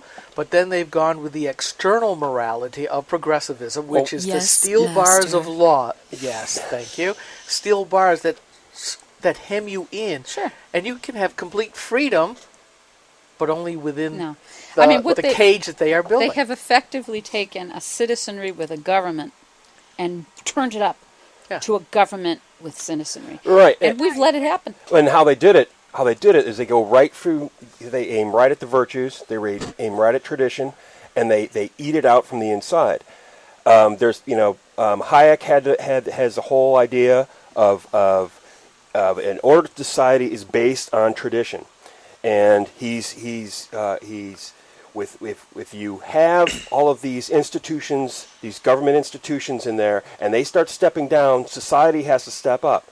The inverse is correct, and that's what you guys are talking about here. When they start taking away the criticizing and mocking religion, the family, all of the cultural institutions we hold dear, the traditions, All of a sudden, all of those charities, they go away. Who's going to step in? Oh, well, big government steps in, and it feeds itself over and over again.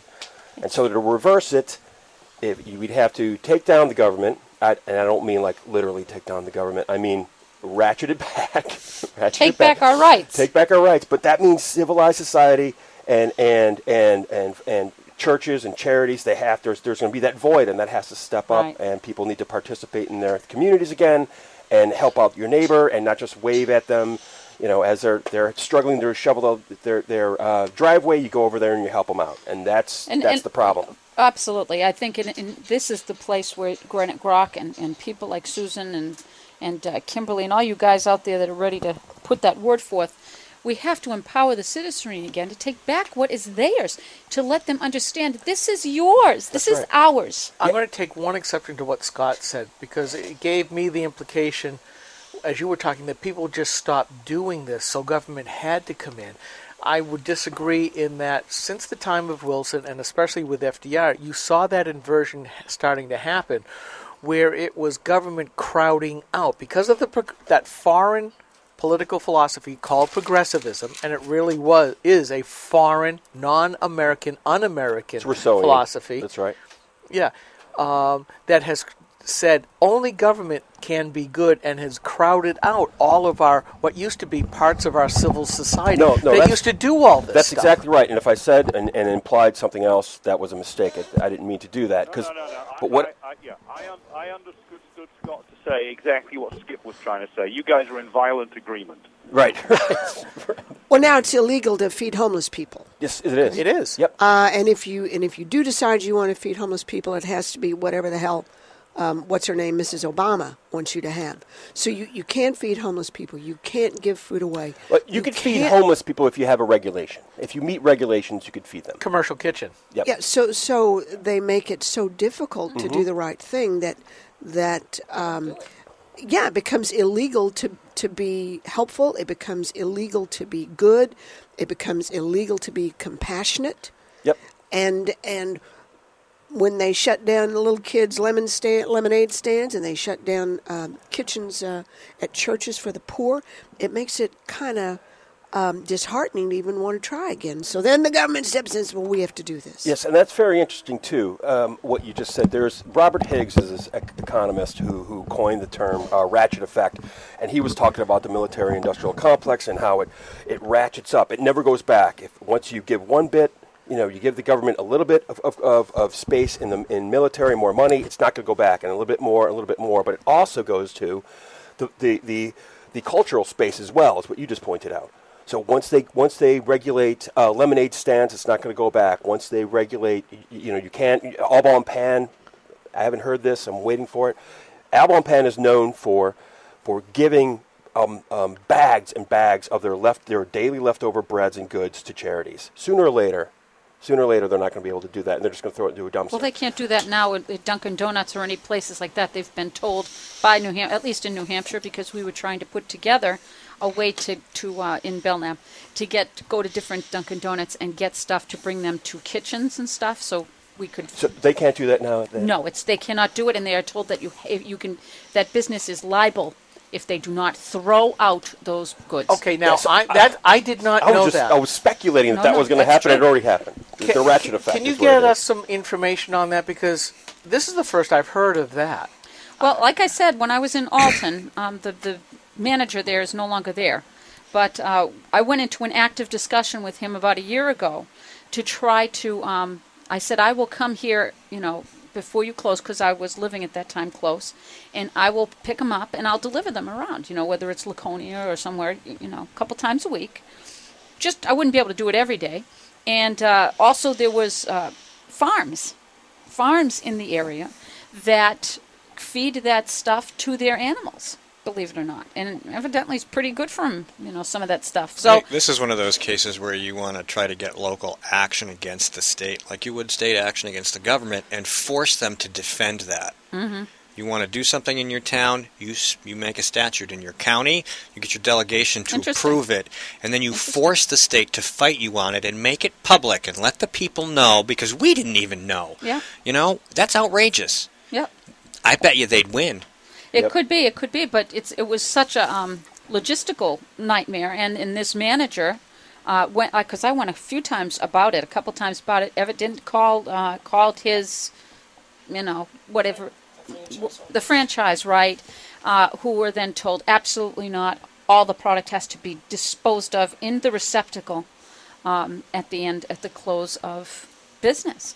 So, and Dunkin' Donuts could certainly do that as a company thing, because a lot of companies, because of their brand, they don't allow anything that doesn't meet a specific degree of quality for public consumption. But I mean, this would be a voluntary thing, and I don't see how people, really in the grand scheme, they would throw it away. Absolutely. And people would be like, even people on the left, I would think, of all people, would be like, no, They're that's quiet. bad. We should, They're quiet about it. I know people that actually go into the dumpsters in these fast food Well, maybe that's places. why they wanted to do it, so that get the the homeless food. people and the unemployed can find a meal. Well, here's the deal. We have are we becoming a society that used to do as we please until we ran into some explicit barrier to now where it's flipped, where we have to explicitly ask permission of our government to be able to do something. Yeah. And in the land of the free, is that where we want to be? And that's being inculcated at the lowest level. I mean, it's to the point where the young people. Where I work. There's a lot of young people. They're very smart people, but they automatically think, can we do that? Where do we get permission to do that? And it's at that level. It's the inverse. Again, it's the inverse of you keep running until it's in here. That's where you get it. Yeah, those kids need to listen to Michael Bolden more often. We don't need no stinking permission to do that. Yeah. Well, I just want to add, because I just looked up, and Manchester, New Hampshire has is a city that doesn't allow people to feed the homeless. And what's that?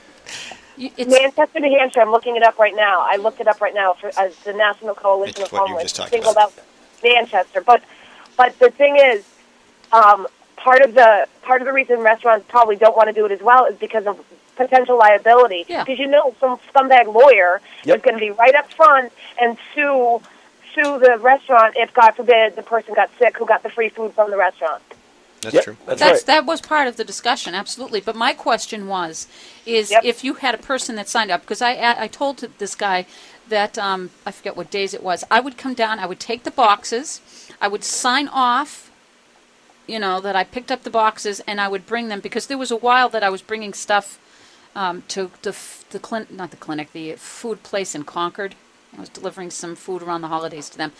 And they was in so dire need. I mean, this place was full of people. It was kind of really just, I thought, oh my God, that's terrible. Which is what made me go to Dunkin' Donuts to see if I could get a couple mornings of breakfast from them, But that liability issue was evidently the reason why the franchise said no. So I went back and said, well, what if I signed for it? So that it's not just anybody coming in to get the food and do whatever with it, that the food was going from there to this kitchen, and thought, no, they wouldn't touch it. Yeah, and I think that we have marched far afield from what de Tocqueville saw in the middle 1800s, where he was just in awe of the civil society, and that's the middle part that we are losing rapidly here in the United States. We have government, which was supposed to be small and limited, buffered, and what was supposed to be buffer the people from the government was this vast expanse of civil society and civil organizations like the Red Cross or this or that and everything else, where citizens would gather together, band together, help somebody or something out for a while, and then disband. But it's like you said with the ratcheting effect, Scott, that government comes in, solves a specific problem, and then the people inside that solving situation go, oh, we got to keep our jobs. What else can we do? Exactly, and that's where the administrative state starts running amok, right? Yeah. Because all right, we have this department, and we did what we were supposed to do, but we need a new charter, and so they start going on, and it's become self-serving. Yeah, in the last 2 years, I've seen more and more people and more papers and even a couple of books talking about the administrative state, in that, maybe we won the Cold War against communism and Marxism, but now we're in the new war against an overbearing administrative state of bureaucracies that just believe that they know better than us. And the person I talked to last night was saying the same thing, that the legislature was being overrun by folks in the unions, the public employee unions, that are now bending the legislation for their own selves. So it's becoming a circular pattern, and he's very concerned. 300 million people with an administrative state headed by 535 people and their minions. That's an administrative state. 300 million people have given up control of their lives and their wallets and their goodness to 535 people and their flunkies that take time off from work and go stand out on the steps of the Capitol and protest. Oh, absolutely, and they look at you incredulous when you question them. I mean, when Koskinen testified, I mean, he personified the smugness and the self-righteousness of all of these bureaucrats of like, well, how dare you question me? I'm protecting you. You don't know your place. This is the IRS commissioner testifying in front of Congress over the Lois Lerner targeting. It's kabuki theater on a Potemkin stage. Mm-hmm. Very well put. Very well put. So, and you know, even in my little hamlet on the budget committee, how dare I cut any money? How dare I not give raises? How dare I demand that you pay as much as I am for my health care? Mm-hmm. How dare you do this? How dare you do that? You are a cold-hearted... It's all about the quality of life, Skip. What is it that you don't get? Yeah, well, tell that to the pensioner down the street that's about to lose the widow that's about to lose her house because you're just going to finally jack up the taxes that are finally going to put her out on the street. Mm-hmm. Who's being cold-hearted? You're supposed to serve us, not the way around. We are not your wallets. Mm-hmm. And yes, government is supposed to provide services. But you know something? Sometimes we should be able to do stuff for ourselves, like our Park and Recreation director at the time would go on over to the backside of Belknap Mountain to the ski area up there. All of a sudden I've gone blank on the name, in Belknap County, to go, I mean, it's a 10-minute trip to go aggregate tickets so that Guilford residents could then come see him in the government office and get a discount. It's like, what? You parents can't get together, go as a group and buy these on your own for your kids? We need you to aggregate tickets to go to our Red Sox. The parents are too stupid to rent a bus and do all this stuff. I mean, I could go on. It's the bus tax that's killing You will actually go on and on. But the truth is the government is choosing to use entitlement mentality for the masses rather than empowerment. And until that's flipped back, we're going to have nothing because the people that don't want to work, why should they? Well, we saw that in the Mary Landrieu thing. I posted that sheet of paper that basically said, if you don't vote for Mary Landrieu, here's all the list of entitlements that are going to be taken away from you. It's like there's no chance that this is going to be taken away from you in one Senate race. Trust me. But that's the scaremongering that was used. Sure. And it basically proved Romney was right about the 47%. Period. Just like the war on women, it was merely kabuki theater. Well, we could use it the other way around, right? Our side could simply say, well, those entitlements will get taken away. They will get taken away at some point because we cannot maintain a $18 trillion debt and plus, which what was it just reported? The Cromney bus adds another 3-point-something trillion to it. Yes. So that the entitlements will go away. It's do you want it the nice way or do you want it the harsh way? Years and years. When the left and the progressives on the right go, we need to give these people this thing. What happened with Medicaid expansion? People who already had insurance in New Hampshire just moved over. Sure. What's going to happen when there's no money? You're going to be left swinging in the cold. We keep telling you, you're the best chance you have at success. The government's going to screw you the first chance they have to. And I will say this, and I know, having run a daycare, see the people who came in under the state aid, they are the least grateful people that I had at least 80% of the time. Isn't that sad? There were some single moms, they needed somebody to watch over their kid, but they always tried hard. They made sure the kids were clean. Their clothes they may not have been new, but they were certainly stitched up and patched. and all of that stuff. They were trying to work a part-time job, going to school at the same time. And I'm glad to say 20% of those folks became self-sufficient. The others were always running around scheming, how do I get more stuff for free? Right. And I will dispute any left-wing progressive about, oh, you're making this up. No.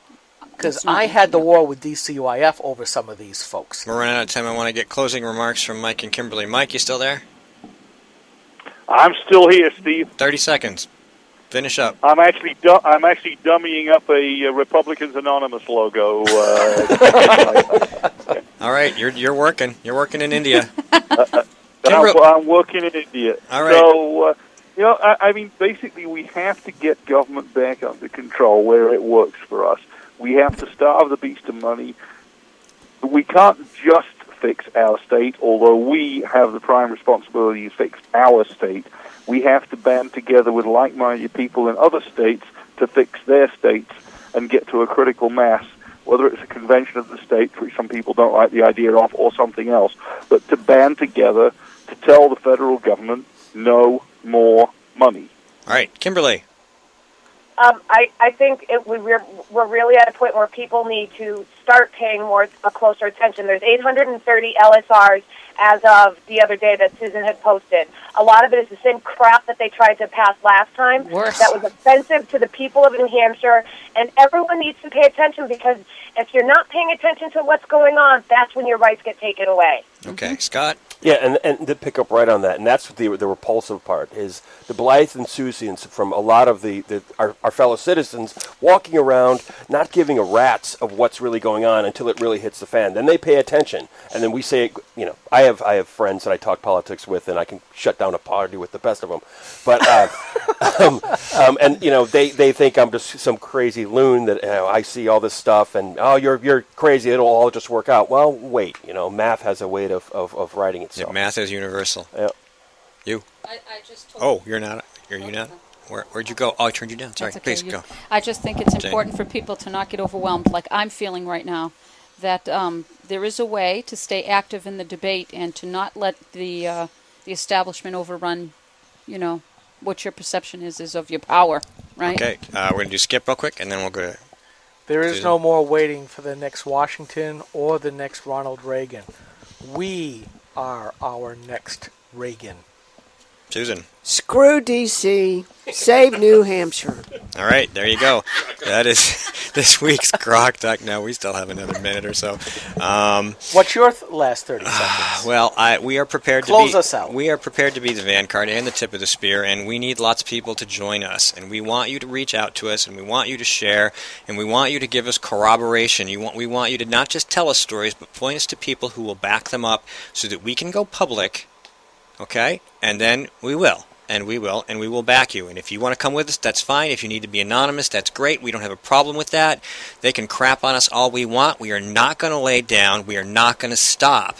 This is our war. And we are going to wage it. Never give up. Never give up, never surrender. What movie? That's Winston Churchill. No, it's also Galaxy Quest. Of course, the way to end the show. Never surrender. All right, there we go. All right, so we'd like to thank everybody who joined us today by phone. Mike from India, Kimberly Morin from wherever it is she is in her bivouac, digging up what independents dig up about either side of the party. Of course, everybody that came today, Susan Olson, Jane Cormier, Scott Morales, and Skip Murphy, thank you very much for taking time out of your day to come down here and spend 2 hours with us, sharing some very important thoughts that everybody needs to cling to.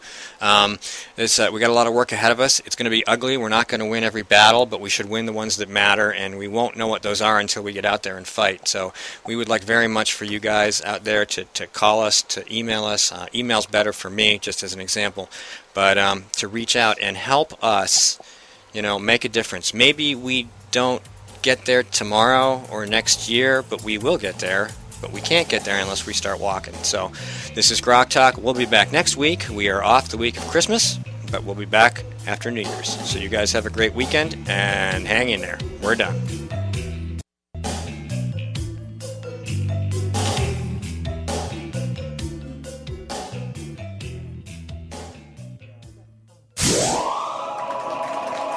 Yeah, baby! When asked whether she still supports Obamacare, Senator Jeanne Shaheen said, Yes, I do continue to support the law. We're beginning to see some positive results. how can Senator Shaheen say we're seeing positive results when 22,000 of our neighbors have already lost their health insurance? What's worse, the Boston Globe reports the state's only health insurance provider radically reduced the number of hospitals in their network, forcing some people to drive over an hour for lab work, even when there's a hospital within a few miles of their home. When pressed about lack of access, Shaheen said, There are some hospitals that are not covered, unfortunately, and I certainly hope that's going to change. Jeanne Shaheen promised us we could keep our doctors and our healthcare coverage. Now she hopes we can get to a local hospital? Call Senator Shaheen at 603-647-7500. Tell her we need more than hope. We need leadership. Paid for by Citizens for a Strong New Hampshire. Senator Jeanne Shaheen said, if you like your current health plan, you can keep it. That's not true, Senator. 22,000 New Hampshire citizens have been kicked off their insurance plans. Hospitals in Rochester, Concord, and Portsmouth, they aren't allowed to provide care under the exchange. Senator, you were wrong in your comments. You should apologize for your misleading remarks. I'm calling Senator Shaheen at 750-3004 and telling her I want my doctor back. You should too. Paid for by saberpack.org, not authorized by any candidate or candidate committee. All of the music on this program comes to us through Creative Commons licensing from Kevin MacLeod at Incompetech.com. The opinions expressed on this program are those of the speakers, not necessarily those of CNHT, GrokTALK.com, or anyone else for that matter.